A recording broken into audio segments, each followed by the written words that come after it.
Selamat datang kembali. Hari ini kita akan bersama-sama menjelajahi pemikiran salah satu figur paling berpengaruh dan vokal ya di dunia Bitcoin, Michael Saylor. Yap, Michael Saylor. Sumber kita wawancara dia yang baru-baru ini kan, di konferensi Bitcoin itu. Betul sekali. Dari kanal YouTube Bitcoin Magazine transkripnya. Nah, tujuan kita kali ini nih kita mau coba bongkar visi Saylor. Oke.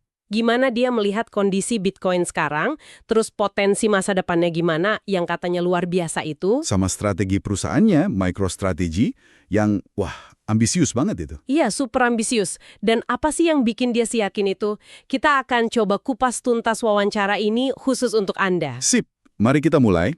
Kita mulai dari semangat Saylor sendiri deh. Dia nyebut konferensi itu minggu terbaik tahun ini, bahkan konferensi Bitcoin terhebat yang pernah ada. Kenapa ya bisa seantusias itu?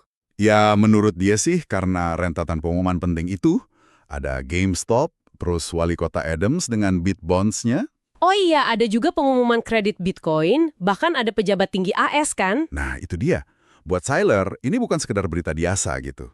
Ini bukti nyata kalau momentum adopsi Bitcoin itu makin, nggak terbendung lagi.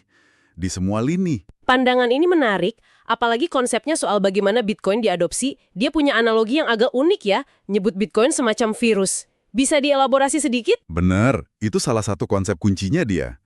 Saylor nyebut Bitcoin itu virus kebenaran yang dibungkus virus kebebasan, yang dibungkus virus moneter. Wah, kedengarannya dramatis ya. Kedengarannya gitu, tapi idenya sebenarnya cukup dalam.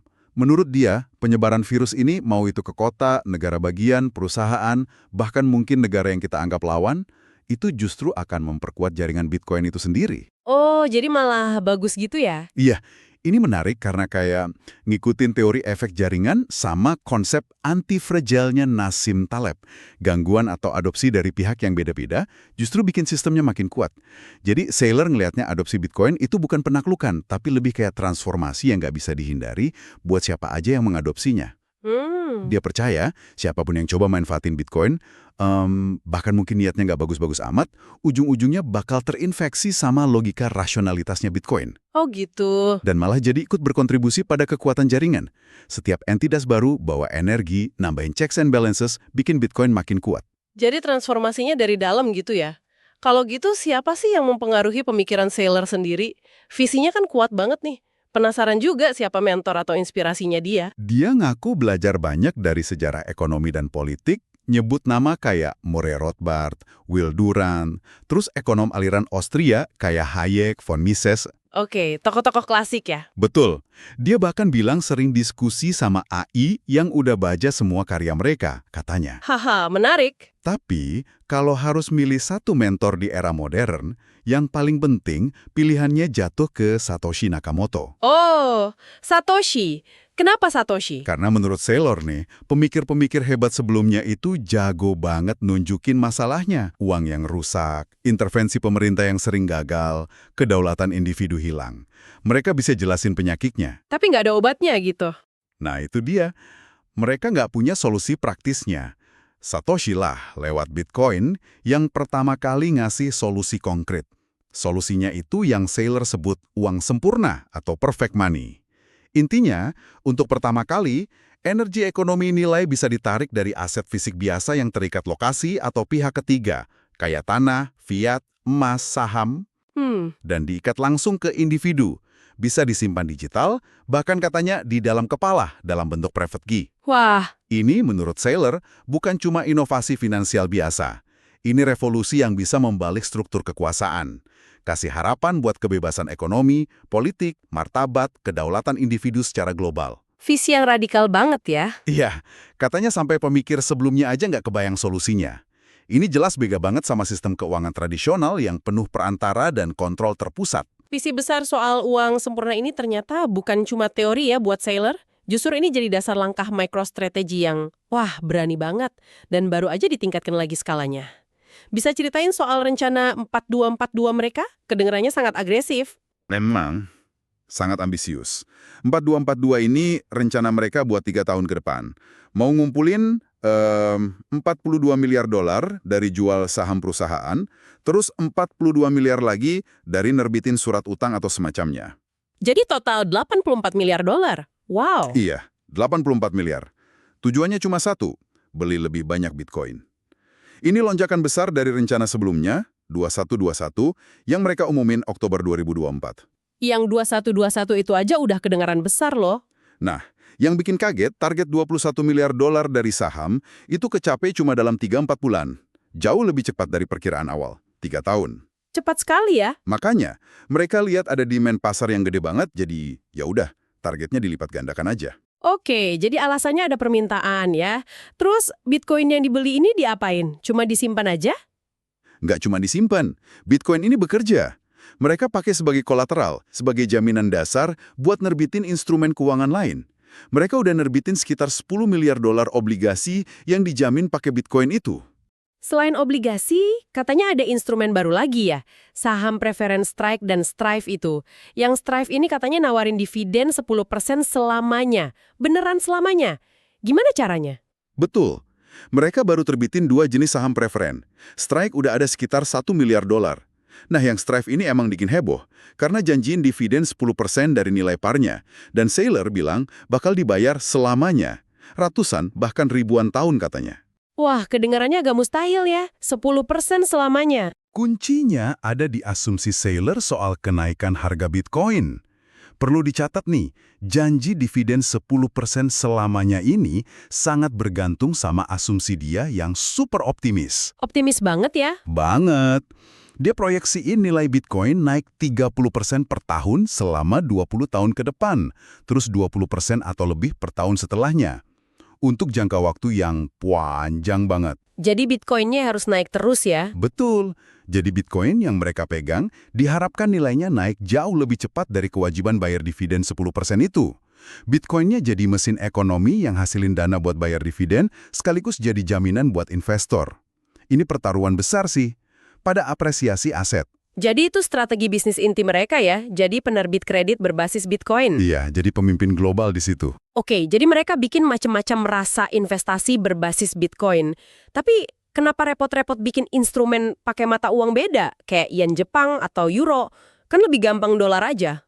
Nah, ini nyangkut ke struktur pasar modal global yang agak unik.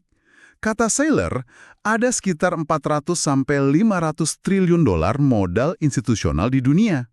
Banyak banget. Iya, manajer dana besar yang ngelola duit ini seringkali terikat aturan investasi yang spesifik banget. Mereka harus tetap di jalur mereka atau stay in their lane. Maksudnya gimana tuh?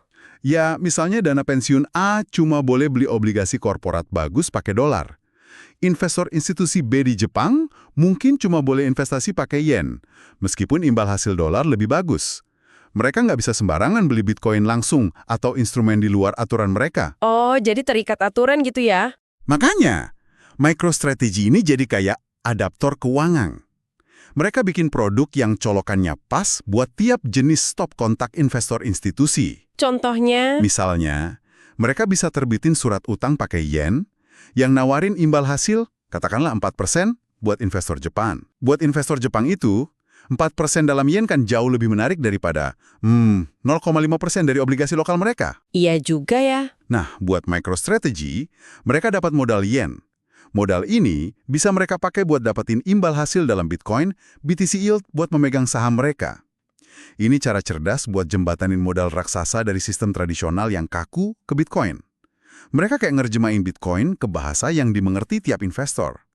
Pasar pendapatan tetap biasa aja nilainya sekitar 30 triliun dolar loh. Strategi yang cerdik tapi juga masif ya. Tapi dengan langkah seberani ini, pasti ada yang mulai niru dong. Kita dengar ada Metaplanet di Jepang, bahkan GameStop katanya mulai ngikutin strategi serupa. Saylor nggak khawatir nih kompetisi ini bakal ganggu MicroStrategy? Jawabannya agak mengejutkan sih, mungkin beda sama logika bisnis biasa. Nggak sama sekali.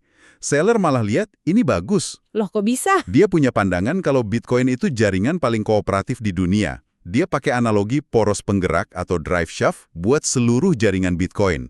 Tiap hari kan ada sekitar 450 Bitcoin baru ditambang. Nah, menurut dia, setiap ada aliran modal masuk 50 juta dolar ke ekosistem, itu sama aja muter poros itu sekali. Oke, 50 juta dolar muter sekali. Jadi kalau ada perusahaan kayak Metaplanet ngumpulin 1 miliar dolar di Jepang, mereka muter poros itu 20 kali. Kalau GameStop kumpulin 500 juta dolar, mereka putar 10 kali. Terus efeknya apa? Setiap putaran ini, kata Saylor, ngangkat semua perahu di ekosistem Bitcoin. Kenapa? Karena modal baru masuk, sementara pasukan baru terbatas, harga jadi cenderung naik kan? Ah, iya masuk akal. Kenaikan harga ini nguntungin semua yang pegang Bitcoin, termasuk MicroStrategy. Perusahaan di Jepang itu menjangkau modal yen yang susah diakses MicroStrategy. Jadi mereka nggak bersaing, malah saling bantu bawa bahan bakar baru dari sudut dunia yang beda ke mesin Bitcoin. Yang untung ya Bitcoin dan semua pemiliknya. Perspektif yang menarik ya, lihat kompetitor malah jadi kolaborator dalam skala jaringan. Tapi ya namanya juga investasi, pasti ada risiko kan? Gimana kalau skenario terburuk terjadi? Misalnya ada usaha serius dari pemerintah kuat buat musatin kontrol mining atau neken Bitcoin. Apa nggak ada risiko nyata kalau pemain besar bisa coba manipulasi jaringan buat untung sendiri, walaupun Saylor yakin soal infeksi rasionalitas Bitcoin itu? Itu kekhawatiran yang valid dan sering banget ditanyain. Tanggapan Saylor ya balik lagi ke analogi intinya. Bitcoin sebagai virus transformasi. Jadi dia tetap yakin ya? Dia yakin. Pandangannya, siapapun yang coba main-main sama Bitcoin, mau itu ngadopsi, ngatur, atau bahkan nyoba nyerang, ujung-ujungnya bakal diubah sama logika dan insentif Bitcoin itu sendiri. Bukan malah ngerusak. Justru sebaliknya, mereka malah bakal terpaksa main sesuai aturan Bitcoin dan malah memperkuatnya karena bawa sumber daya mereka ke jaringan. Bahkan kalau musuh yang adopsi, itu bakal bikin keseimbangan kekuatan baru, checks and balances baru, yang bikin jaringan makin anti rapuh. Dia lihat Bitcoin kayak mesin sempurna yang dibangun dari komponen yang nggak sempurna. Tapi ya, tentu ini pandangan yang optimis banget soal kekuatan protokol Bitcoin itu sendiri. Strategi transparan kayak gini pasti bikin orang tanya soal bukti kepemilikan asetnya ya. Nah, di sini topik Proof of Reserves atau POR jadi relevan. Pemain lain ada yang ngelakuin, tapi Saylor kok kayaknya agak enggan ya. Kenapa tuh? Ini isu yang menurut dia agak kompleks. Saylor bedain banget antara POR sama laporan keuangan teraudit yang wajib buat perusahaan publik AS kayak MicroStrategy. Apa bedanya? Laporan teraudit itu kata dia bukan cuma proof of assets, bukti aset, tapi juga proof of liabilities, bukti kewajiban. Ditandatangani di bawah sumpah, diaudit pihak ketiga, dan harus ngungkapin semua potensi utang, klaim, pihak terkait, perjanjian sampingan. Ibaratnya kayak rekam medis keuangan lengkap gitu. Oke, lebih lengkap ya. Nah, kekhawatiran Saylor sale Poir itu, Poir kayak foto sesaat aja, cuma nunjukin isi dompet di satu waktu. Itu nggak otomatis nunjukin aset di dompet itu ada beban utang nggak, digadain nggak, atau ada perjanjian lain nggak. Ada risiko Poir bisa dipakai buat nyembunyiin gambaran utuh. Oh, jadi ada celah gitu ya? Bisa jadi. Terus ada masalah keamanan juga. Publikasiin alamat dompet utama ke publik bisa jadi celah serangan. Tapi dia nggak nutup pintu sih. Dia bilang bakal lihat dan belajar dari perusahaan lain. Kalau terbukti aman dan efektif, mungkin dipertimbangkan. Tapi sekarang, laporan keuangan teraudit itu standar emas transparansi buat mereka. Saya jadi penasaran nih, dengan fokus yang luar biasa ke Bitcoin ini, kenapa MicroStrategy masih pertahanin bisnis software analisis bisnis lamanya, kenapa nggak dijual aja buat beli Bitcoin lebih banyak? Jawabannya cukup humanis ya. Saylor bilang mereka cinta bisnis itu dan pelanggan mereka.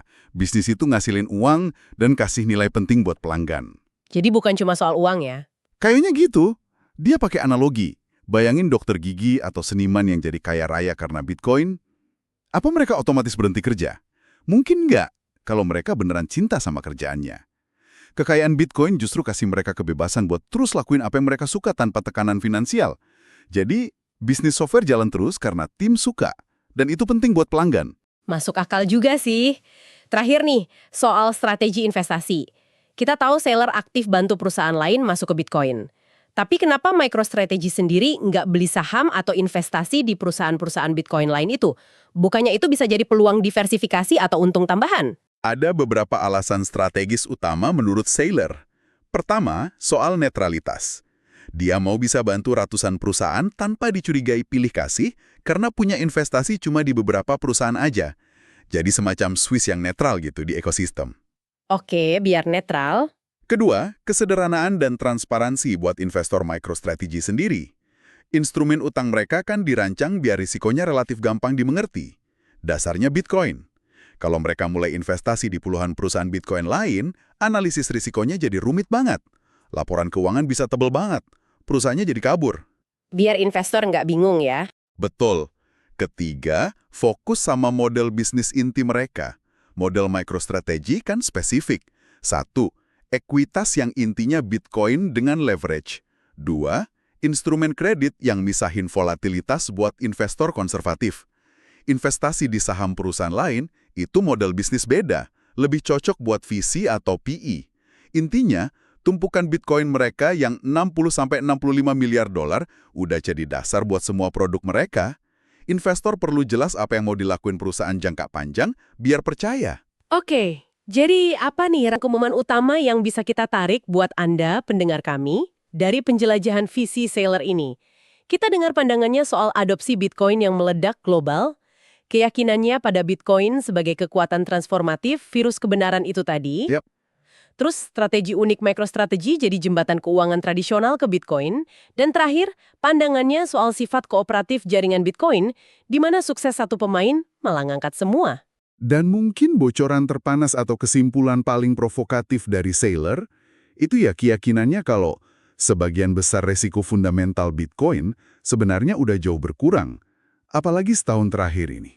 Tapi pasar belum sadar gitu. Nah, itu dia. Pasar arus utama belum sepenuhnya ngehargain atau sadar penurunan resiko ini. Dia lihat ini sebagai peluang sekali seumur hidup. Kenapa? Karena buat orang dalam industri, masa depan adopsi sama bank, asuransi, pemerintah, Wall Street, itu udah kelihatan jelas mulai terjadi. Tapi buat orang awam belum ya? Tapi buat publik luas, ini masih samar. Nah, ini kembali ke Anda.